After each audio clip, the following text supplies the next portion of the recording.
let's look at the math. We're going to use the first equation, PV equals NRT.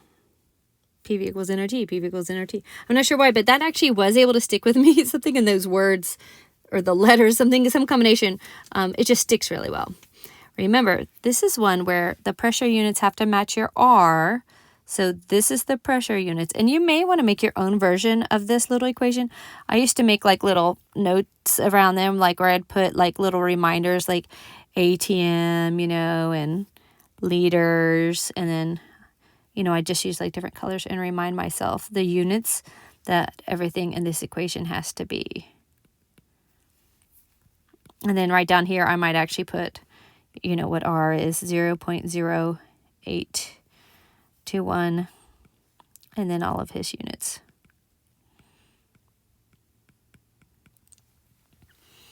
So those are just some little tips to help you remember this and how to use it. Now, we've got an example solved right below for this first question, but I also want to kind of go through a way to help you organize the information, especially since you're getting it from a computer screen. So what volume of gas, notice it says in liters, which is good because that's what it should be in, does 2.5 moles of argon fill at this temperature and this pressure? Now, if you just had like a piece of paper and you could go through and you could just put, you know, information like that above it, that's great. But when you're looking at a computer screen, it's really easy to mix up information. I recommend making a little list, and I kind of like the idea of all of the letters being in the same order every time. Because like I said, you're copying them down, and just use a question mark or a big X or a block or whatever you want to do to indicate what you don't know. So I'm scrolling through, I see, and again, when I read this, I'm not looking for the numbers at first. I'm looking for the units. I'm looking for a pressure unit ATM. So 1.3 ATMs. And then I'm looking for, I don't have a volume. That's what it wants me to find. So maybe a question mark or put a square around it or something. It does give me the moles, 2.5 moles. I already know R. Now this won't be given to the problem, so you're just going to have to remember it. You'll do it enough that hopefully you will. Mole Kelvin. There are 4 units there, yes. And then here's what I do on my T. So this is also the point where I double check that my units are correct. And T is always supposed to be in Kelvin, and that says Celsius. So I go ahead and write it like this before I get any further so that, you know, when you're filling in things, you're not also thinking, oh, is it in the right unit? So that's how I do it. And then PV equals NRT. So what we're trying to solve for is the V. So again, you can just put all the numbers in, and if that makes you happy and it works for you every time, then that's great. I'm trying to help people save a little time though.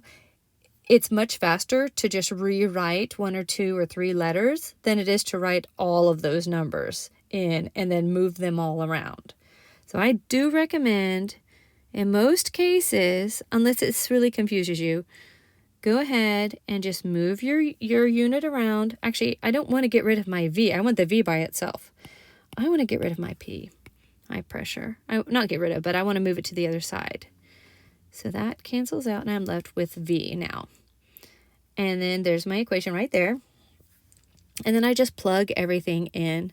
So you'll see over here for my pressure, that is exactly what I've got over here. And you'll see for my T value, it's right over here. You'll see for my N value, it's right over here. Oops, I skipped one, didn't I? There we go. There's my N value. And I left my T value. And notice I just put this in here because my thought on this is, why not just go ahead and that should be a 0.15, but why not just go ahead and just let the calculator do all the work all at once? Yeah, I could stop here, I could solve it and spend my time doing that, but just let the calculator do it all. And then there's your R value in there.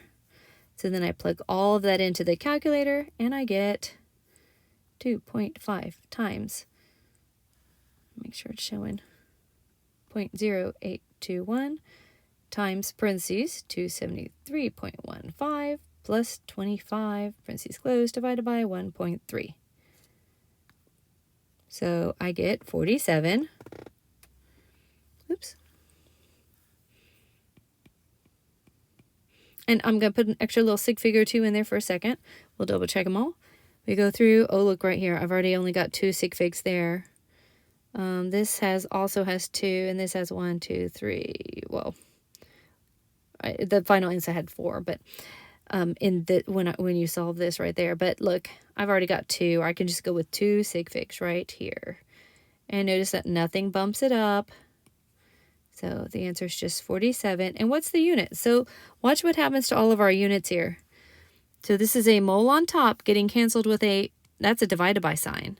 And if you want to write it like on top and below, you can. So I have a mole on top and a mole on bottom. This is in Kelvin. I should have continued that over there. And again, I have a Kelvin on top. This section right here, that unit looks like that. So that's a Kelvin on bottom. So Kelvins cancel. And then my ATM here is on top and my ATM is on bottom. I'm going to write it again like this. So moles times liters times ATM over moles times Kelvin times, and I've got a Kelvin on top, divided by ATMs. So just make sure you're comfortable with what's going on with the units. So that mole cancel with that one because, you know, they're like top and below. And again, the Kelvin cancels with the Kelvin. And I've got an ATM that cancels with an ATM. And that's how my unit always works out to be one of the letters for R. Go ahead and practice the next 2, and then come back and watch me work them.